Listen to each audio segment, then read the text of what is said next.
So there's two things we want to cover off a little bit today, and that is the first one is what makes a family of products. So one of the things that you want to be aware of is that there's certain visual elements that make it a family, and I think for most of you this will be, it's not new, but it's better just to talk about it a little bit. A package, if you set it up with type, with a consistent sort of labeling system and design system, can be very different from one to the other. So, you know, with this one, we're kind of looking at the label sort of right in the middle of the package.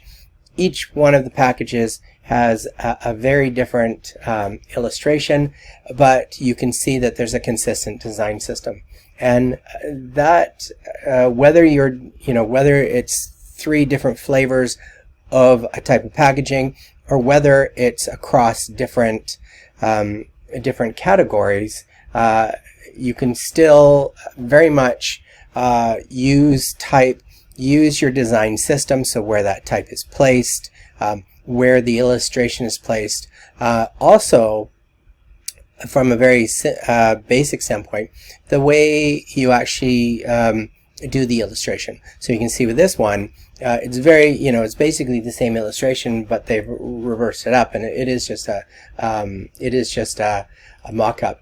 But as you can see with these ones, you can have completely different sort of patterns as long as you have a design system that is going to sort of hold together.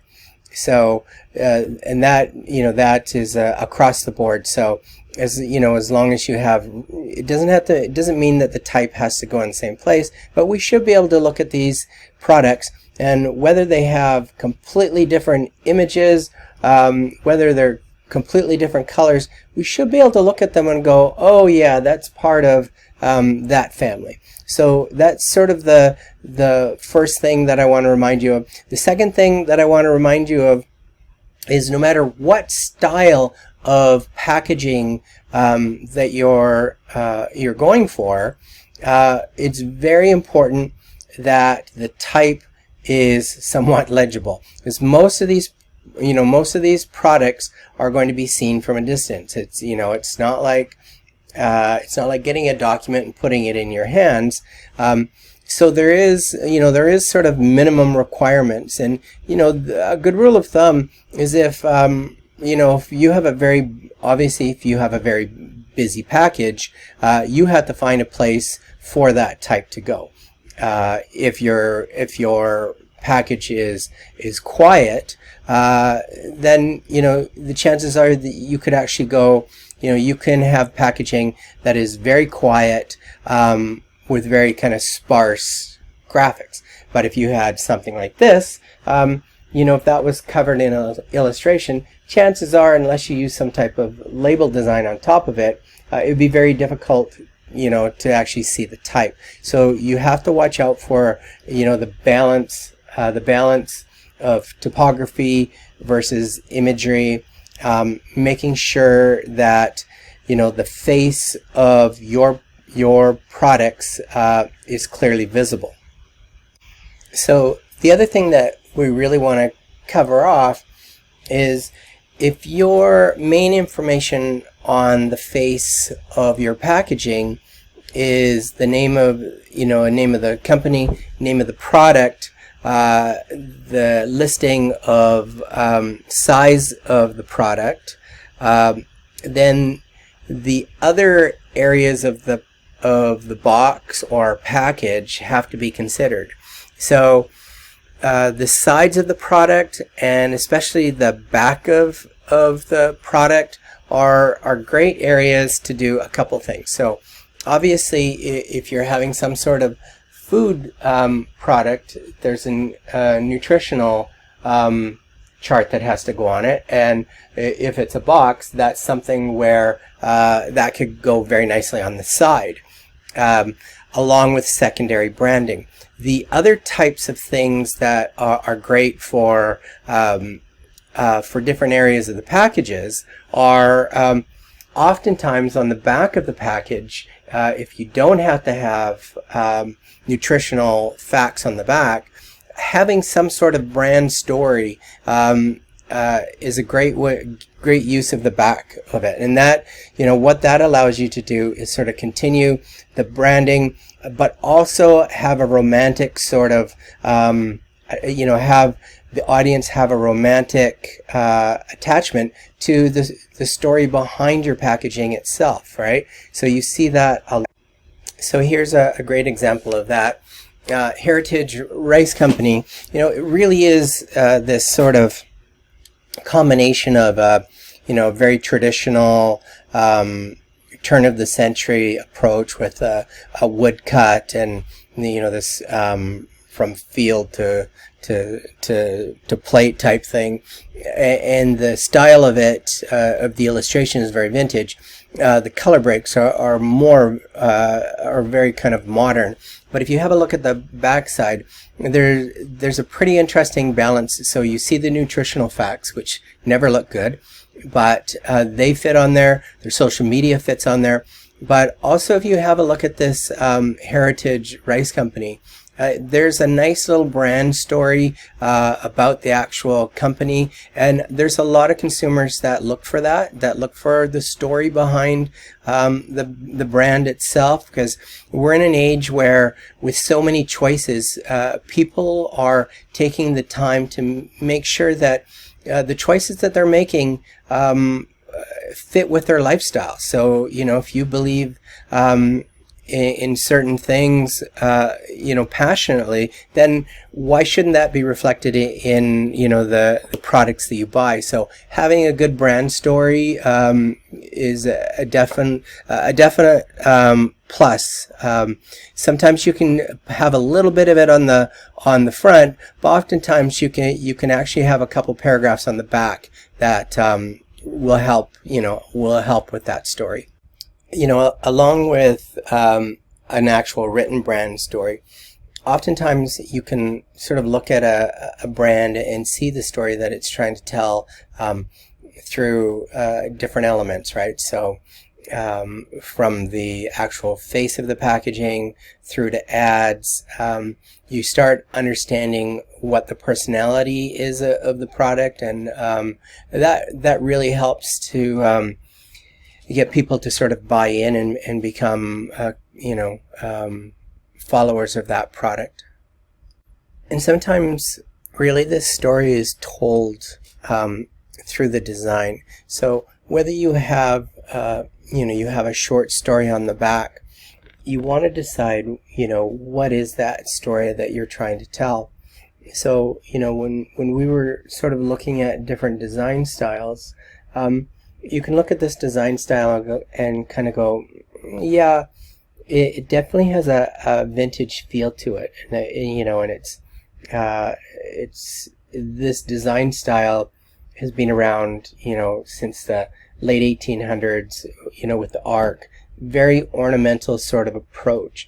Now, the approach behind this cannabis packaging is instead of sort of reaching out to an audience that is kind of fun and hip and wants kind of really bold, modern, these guys have gone the opposite direction and are actually telling a story that is more around sort of the idea that it's a play off of old cigar packaging. So ultra premium cannabis pre-rolled, right? So we see a very kind of classic setup for the packaging, patterned. It's using gold foil. So now if you combined that sort of very clearly targeted to upper income males. So now if you compare that to some of this cigar packaging, the story is being told very much through the style of packaging. So, here you can see things that are very similar in nature. So, heavy patterns, sort of a Elizabethan serifs and ornamental serifs. You will see that a lot in cigar packaging as well. So clearly, the producer of that packaging very much had this sort of target audience in mind, and so part of their approach was to appeal to the same sort of demographic that is drawn to cigars. So the same way that you will see a lot of scotches and high-end alcohol have the same visual aesthetic to help tell that story. And there's something very basic, and it's a very classic design approach that's heavily ornamental, heavy sort of use of pattern, types on arcs, very sort of using serifs that are a little bit more, they look like they're from the early 1900s. So you'll see that kind of packaging on a lot of very high-end alcohol packaging as well. So the people that that